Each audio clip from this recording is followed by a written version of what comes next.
back to the channel. In today's video, as you can see from the title, we are going to talk about the most asked questions or the questions which you have asked me in the comment section. It includes everything from having a tattoo to the salary. Do you have to pay for training? Can you get pregnant? Can you get married? What if you have scars? Do we have certain height or weight requirement? So everything and so much more, so many more of these.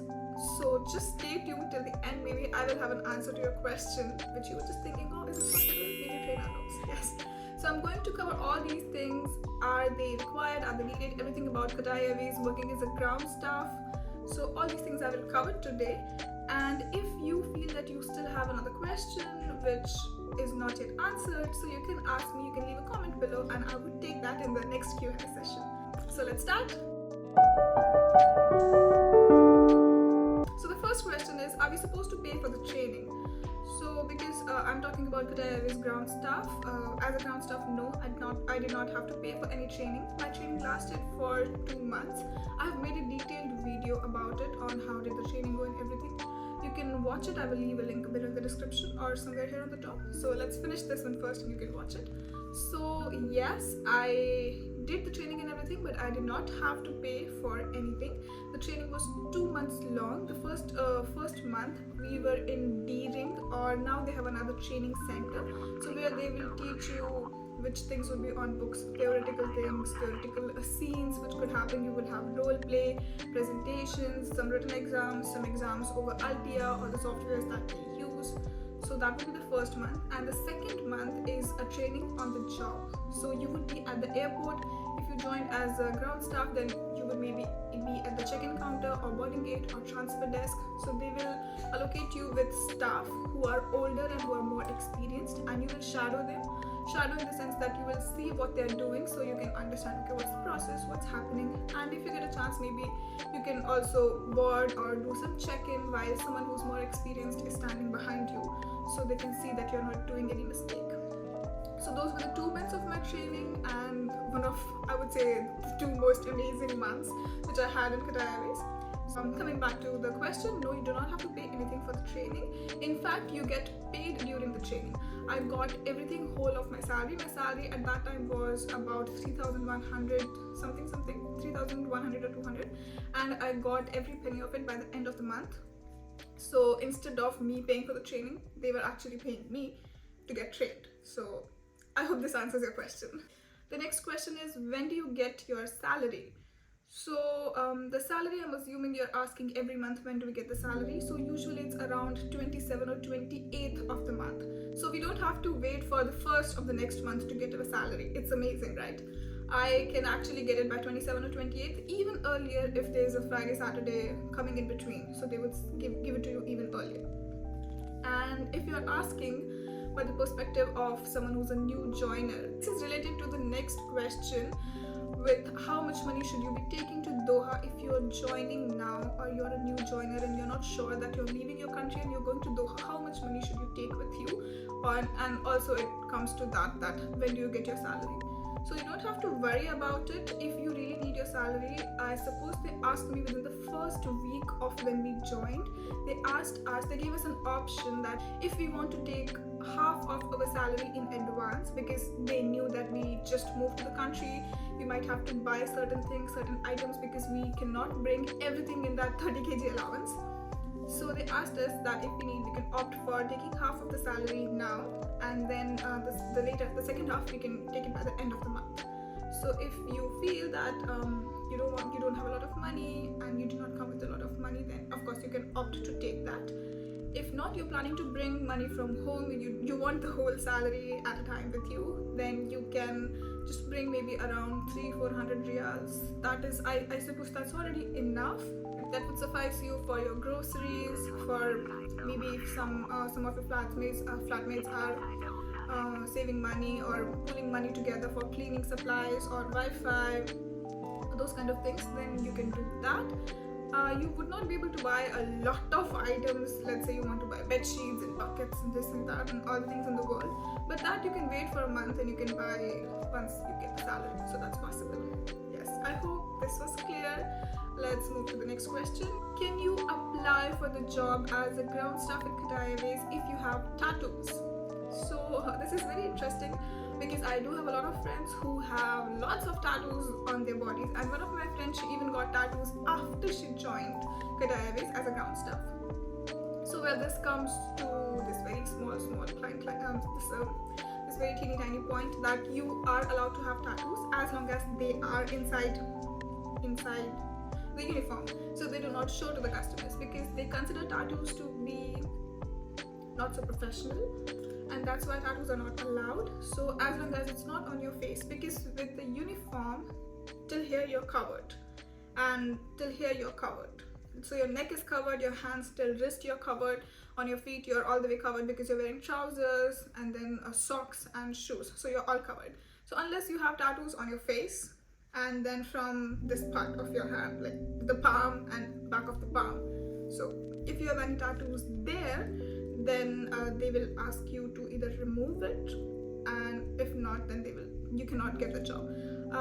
Actually, unfortunately, I even had a friend, he joined with us he was in my same batch, he was in the same batch with me, and he had a tattoo here on his hand. He had the initial of his name, he had the initial, and that's not allowed. It was very faint though, but it is not allowed, and the joiners, our leaders, or the one who were teaching us, they saw it, and then they had to report it because that's not allowed. So he had to go home and he tried to get it removed, but I'm not sure where did he go, what did he do, but it just became this whole scar and a whole lot of mess, which was something which looked really bad that you couldn't look at it, and it didn't go as planned. So they tried to put him in the back office for a while, but then they had to let him go. So yes, you're safe, you're good to go as long as you have tattoos which are not in the visible areas. So leave the palms, back of the palms, and your face, and then the rest is all good. You can have tattoos as a ground staff. As a cabin crew, you cannot have tattoos anywhere. It doesn't matter which part of your body, you are not allowed to have tattoos at all. Okay, so let's move on to the next question. Do they hire males and females? Yes, they hire both male and female, both at the ground staff and as a cabin crew. Both male and female can apply for Qatar Airways. There is no gender discrimination. For other places, I would say like drivers or loaders, I have not seen any women as porters.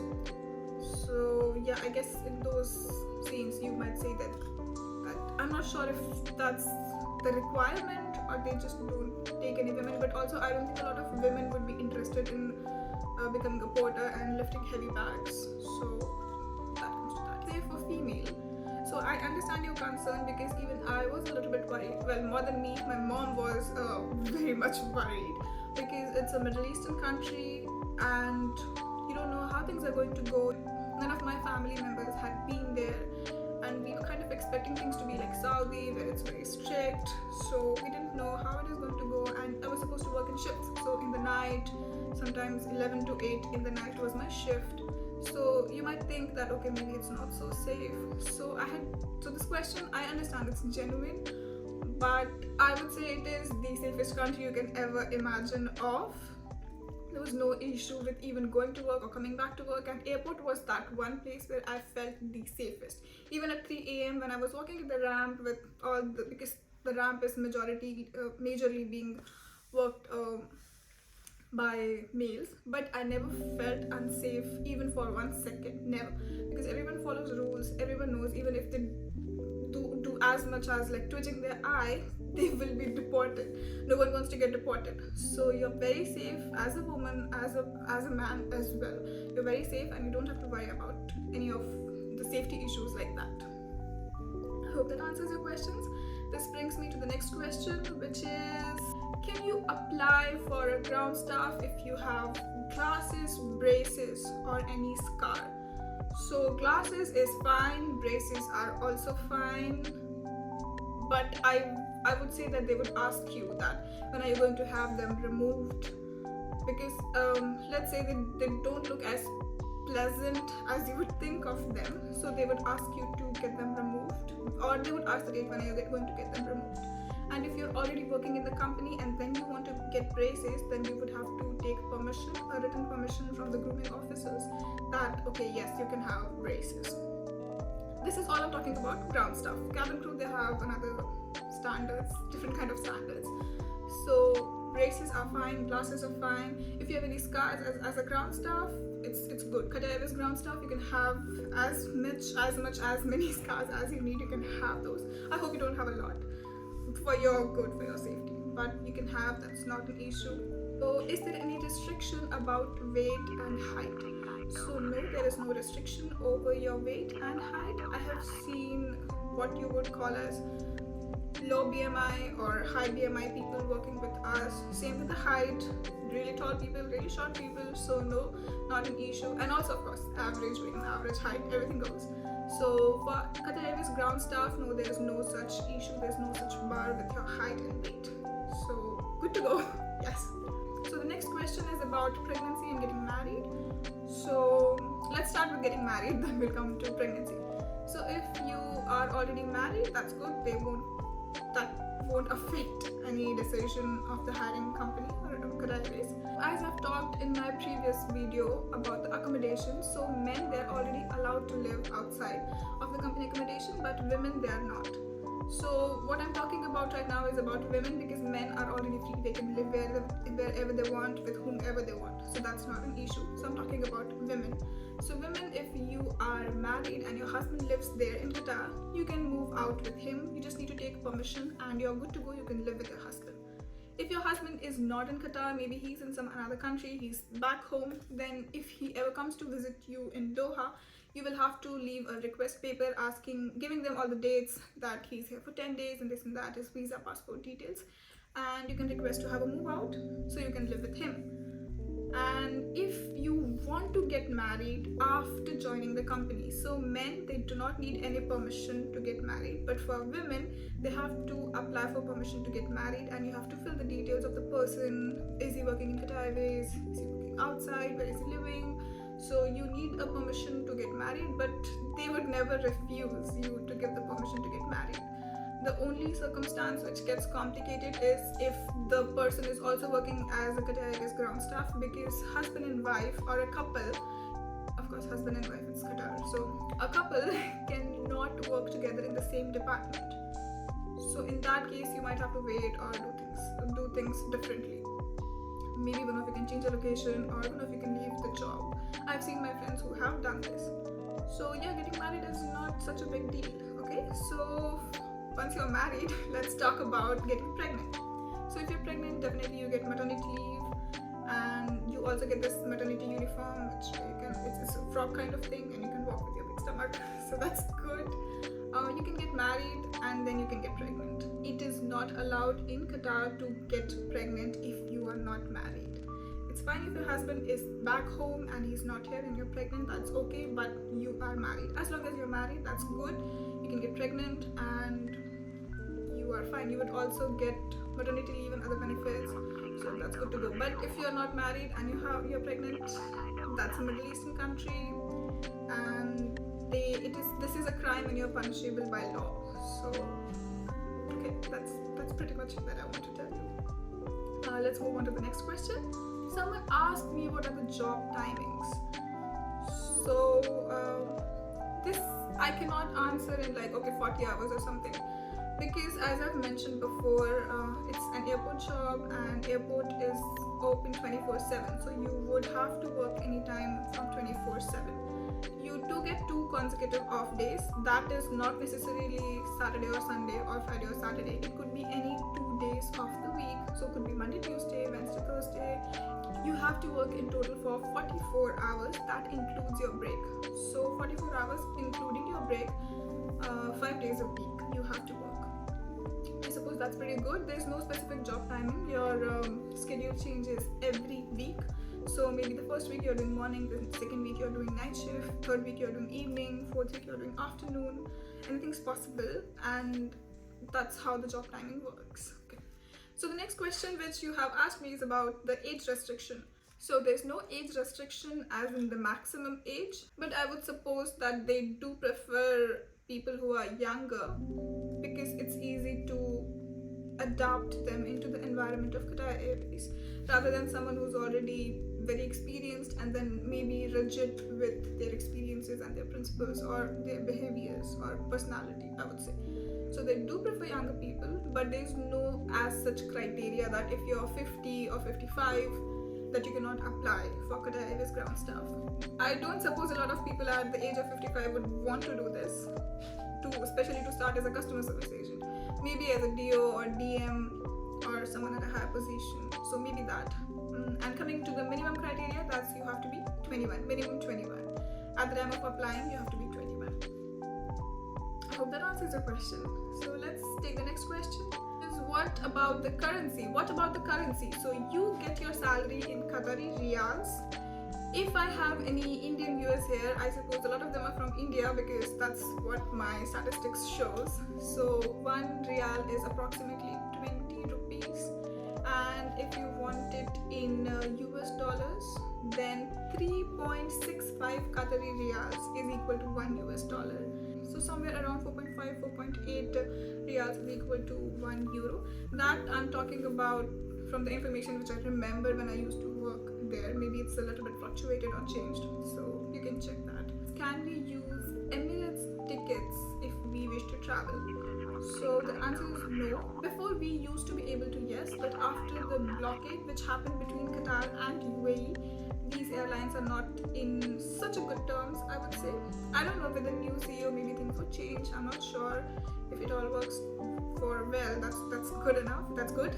But for now, I would say you do have lots of staff ticket available for other airlines, not just Qatar Airways. So I have traveled on Jet Airways, Latam, Air India, Vistara, and you have Lufthansa and Finnair. So many. I would say more than 100 other airlines that you have option to travel on a staff ticket with the same lower price, reduced price, and you can travel on those destinations which Qatar Airways doesn't fly to. So yes, but Emirates not yet. So not yet. Maybe somewhere in the future. Another question I have is related to scars. So do they check scars during interview? So no, during interview they did not check for any scars, but they do give you a paper sometimes. For cabin crew, definitely they give it. For ground staff, I don't remember having any such paper, but for cabin crew they give you a paper and you have to mark on which point of your body you have that scar. So you have to mark it and how big is it, and then you have to describe what is the sort of scar and what's the color and what's the type and this and that. But no one actually comes and checks it during the interview, especially for ground staff. No one does that. I suppose that's how my friend was saved, and not saved exactly, but that's how my friend got hired, because no one was checking those tattoos or scars or anything. Okay, so the next question is from one of my Indian viewer. So he asked me to, let me read the question. The screen is there, so I'll move there. Hi, do they take interviews in India? Because all customer service roles are showing in Qatar. How should I know? But they do take interviews in India for ground staff and cabin crew both, and you can apply to the city which is closest to you, because the interviews keep happening in different cities like Mumbai, Goa, Bangalore, Chennai, Delhi, of course. So all these are different cities, or even more, I would say.